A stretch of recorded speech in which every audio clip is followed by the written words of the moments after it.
Assalamualaikum warahmatullahi wabarakatuh. Selamat pagi semuanya. Bagaimana kabarnya hari ini? Alhamdulillah, semoga diberikan kesehatan selalu ya. Baik, ketemu lagi dengan Ibu Nina ya. Kemarin kita belajar tentang definisi dan jenis-jenis teks deskripsi ya. Sekarang kita akan belajar tentang menelaah struktur dan kebahasaan teks deskripsi. Sebelum kita memasuki pembelajarannya, kita absen dulu ya. Coba lihat kanan kirinya, siapa yang tidak masuk, teman-temannya. Coba lihat kanan kirinya. Masuk semuanya. Alhamdulillah kalau begitu ya. Baik, sebelum kita memasuki pembelajarannya, mari kita berdoa. Berdoa dimulai. Alhamdulillah, baik. Nah, Ibu akan bertanya nih, masih ingat tidak tentang definisi teks deskripsi itu apa? Hayo, siapa yang tahu? Angkat tangannya. Ya, betul. Teks deskripsi adalah teks yang menggambarkan objek secara rinci. Nah, objek itu apa saja sih anak-anak? Coba yang tahu angkat tangan. Yang masih ingat kemarin Ibu menjelaskan. Ya, ada orang, ada tempat, ada benda. Yang termasuk orang itu apa aja? Ya, ada ayah, ada ibu, ada kakak, dan lain sebagainya. Tempat itu apa saja? Ada gunung, ada laut, dan benda ada apa saja? Ya, ada baju, ada boneka, dan lain sebagainya. Ya, kalian sudah paham ya? Setelah Ibu mengingatkan kembali tentang definisi teks deskripsi, Ibu akan menjelaskan tentang struktur teks deskripsi. Dengarkan dan perhatikan baik-baik ya. Struktur teks merupakan bagian-bagian dari teks. Struktur teks deskripsi terdiri dari 3. Apa saja? Ayo, siapa yang tahu? Siapa yang sudah belajar? Belajar di rumah siapa? Ayo. Ya, Ibu singkat saja dengan kata IDP. IDP itu apa sih, Bu? IDP itu identifikasi.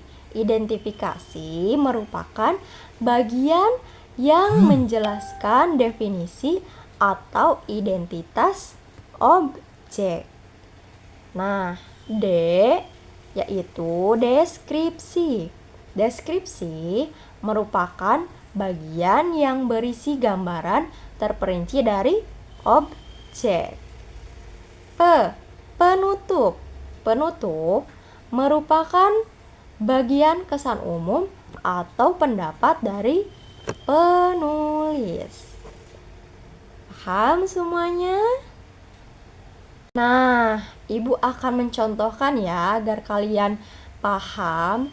Di sini terdapat teks tentang pesona Pantai Gemah. Ibu bacakan ya semuanya. Pantai Gemah merupakan salah satu pesona wisata yang sayang untuk dilewatkan. Pantai Gemah ini terletak di pesisir selatan Kabupaten Tulung Agung, berada di Desa Keboireng, Kecamatan Besuki. Daya tarik Pantai Gemah mulai terdengar oleh masyarakat dengan terbangunnya jalan lintas selatan hingga akses menuju Pantai Gemah terbuka dan mudah terjangkau dengan kondisi jalan yang mulus. Ayo, kira-kira Yang mana yang termasuk identifikasi dari paragraf pertama ini yang Ibu bacakan? Ya, betul. Yang termasuk identifikasi dari teks paragraf pertama itu yaitu pada kalimat Pantai Gemah ini terletak di pesisir selatan Kabupaten Tulung Agung. Mengapa itu termasuk identifikasi? Karena teks tersebut merupakan teks yang menjelaskan definisi atau identitas objek tersebut. Nah, yang kedua, Ibu akan bacakan ya paragraf kedua. Objek wisata satu ini juga sangat ramah untuk anak-anak. Banyak wisatawan yang berkunjung ke Pantai Gemah ini bersama keluarga. Selain dapat bermain dengan air laut, Pantai Gemah juga menyuguhkan pemandangan alam yang indah. Berjalan-jalan ke arah utara, terdapat hamparan pasir yang luas. Sedangkan di sebelah selatan terdapat batu-batu besar dan tebing karang yang eksotis. Tidak hanya itu, kawasan Pantai Gemah ditumbuhi oleh pohon cemara udang sehingga menambah kesejukan pantai. Hayo, dari teks yang kedua ini, paragraf kedua ini, mana kira-kira yang termasuk deskripsi? Bagus, ya, bagus, betul. Berjalan-jalan ke arah utara terdapat hamparan pasir yang luas. Sedangkan di sebelah selatan terdapat batu-batu besar dan tebing karang yang eksotis, ya. Itu termasuk deskripsi. Mengapa Ibu termasuk deskripsi? Ya, karena teks tersebut, kalimat tersebut merupakan bagian yang berisi gambaran terperinci. Nah, mengerti? Bagus, ya. Yang ketiga Ibu akan bacakan ya. Yang ketiga, ada kalimat, jika bosan dengan air dan pemandangan di Pantai Gemah juga terdapat fasilitas lain. Fasilitas adalah wahana atraksi yang dapat memanjakan wisata saat bermain dengan sensasi yang berbeda. Wahana atraksi wisata yang tersedia di Pantai Gemah cukup beragam, di antaranya perahu wisata, motor ATV, banana boat, dan flying fox. Nah, menurut kalian semuanya yang termasuk deskripsi yang mana? Bagus, ya, yang wahana atraksi wisata yang tersedia di Pantai Gemah. Mengapa Ibu? Ya, sama seperti tadi, karena kalimat tersebut berisi gambaran terperinci. Nah, kalimat terakhir nih, kalimat paragraf keempat, Ibu akan bacakan ya. Beragam fasilitas yang ada di Pantai Gemah dan suguhan keindahan alam yang memanjakan mata akan membuat wisatawan betah berlama-lama di pantai ini. Sangat menarik dan menyenangkan berada di Pantai Gemah ini. Nah, yang penutup yang mana? Ya, kalimat sangat menarik dan menyenangkan berada di Pantai Gemah ini. Ibu, kenapa itu disebut penutup?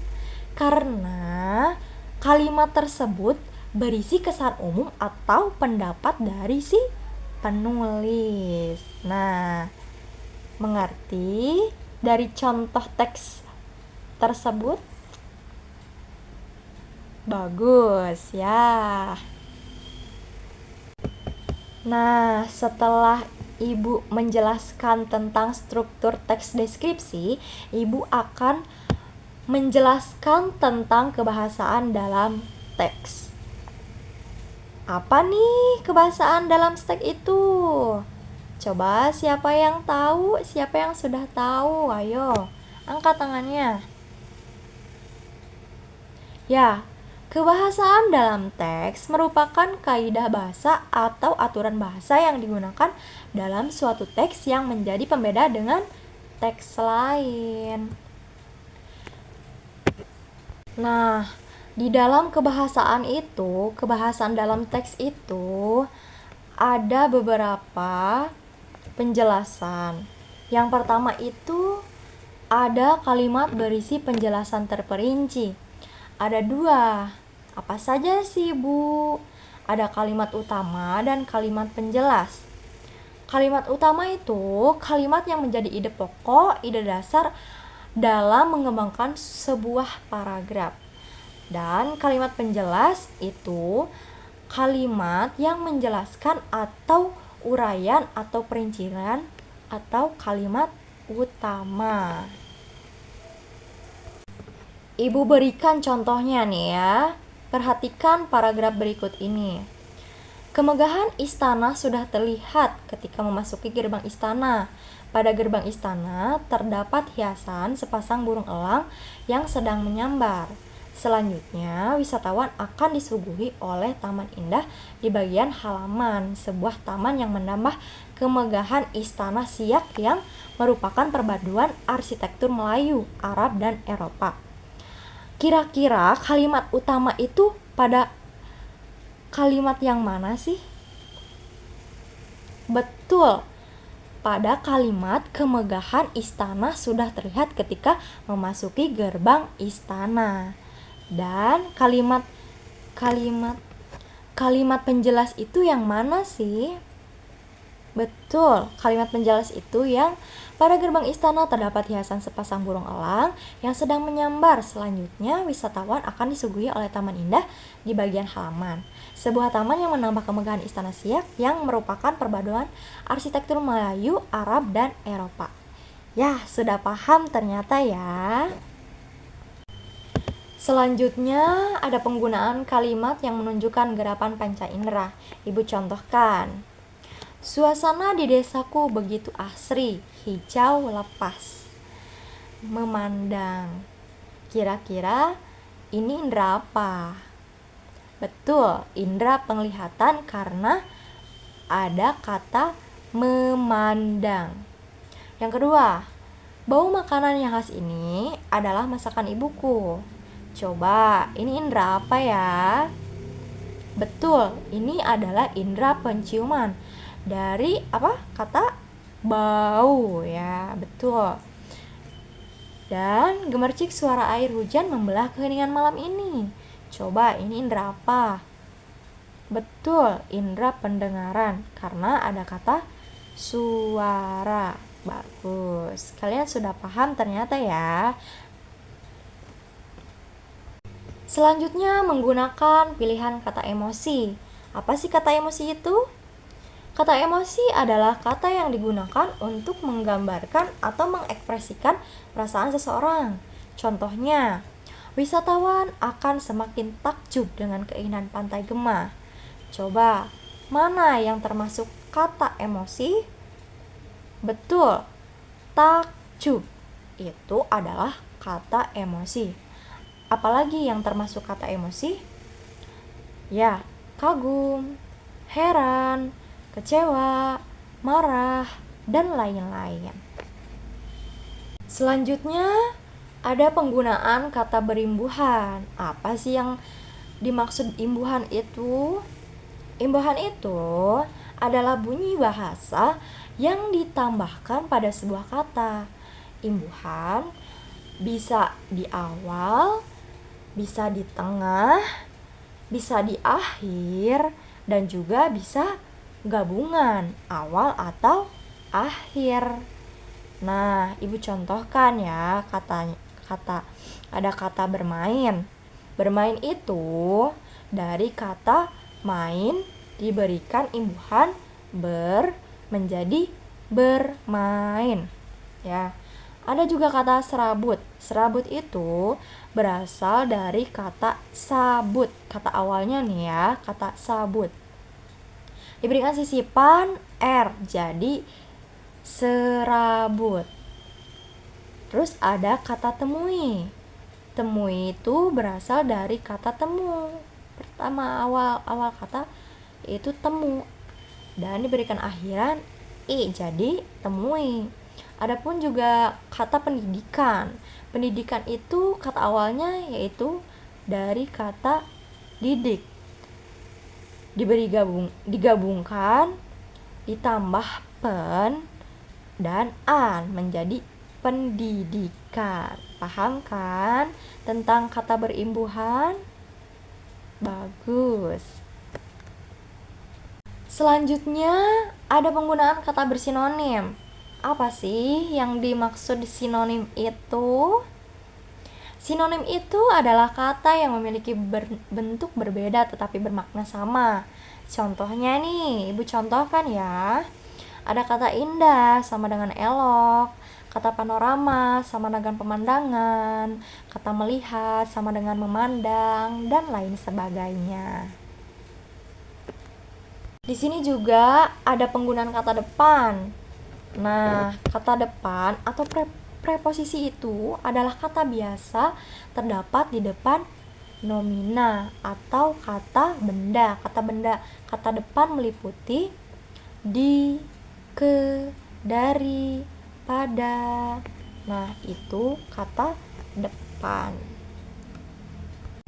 Di sini Ibu contohkan ya beberapa kalimat dalam penggunaan huruf kapital. Ada 7. Yang pertama itu selain buku, koperasi juga menjual berbagai kebutuhan siswa. Nah, huruf kapital digunakan di awal kalimat. Ada juga kemarin aku terlambat. Kata contoh, huruf kapital digunakan setelah petikan pada kalimat langsung. Selanjutnya Haji Abu Bakar Sultan Ageng Tirtayasa. Huruf kapital digunakan pada penulisan gelar kehormatan yang diikuti nama. Ada juga Presiden Jokowi, Gubernur Hovifah Indah Prawana. Huruf kapital digunakan pada penulisan jawaban yang diikuti nama. Ada juga Ulul Albayatul Husna. Huruf kapital digunakan pada penulisan nama orang.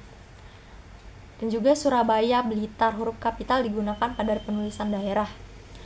Pantai Tambak Gunung Pegat, huruf kapital digunakan pada penulisan geografi yang diikuti nama. Bisa kalian lihat kan di sini? Coba bisa dibacakan? Bagus. Selanjutnya, nah ini juga terdapat huruf tidak kapital ya anak-anak. Ada bangsa, ada suku, ada bahasa, ada bulan, ada tahun, ada hari, ada makanan. Ya bangsa Indonesia, suku-suku Sunda, bahasa Jawa, bulan Syawal, tahun Masehi, hari-hari Senin, makanan, jeruk Bali. Sudah paham semuanya tentang struktur dan kebahasaan teks deskripsi? Ada yang ditanyakan? Coba siapa? Ada yang ingin bertanya tentang struktur dan kebahasaan teks deskripsi? Barangkali semuanya belum paham. Tidak ada? Oh ya sudah. Mudah-mudahan semua paham ya anak-anak. Mudah-mudahan Ibu memberikan materi itu bermanfaat bagi kita semua untuk masa depan kita. Semoga melekat dalam otak ya.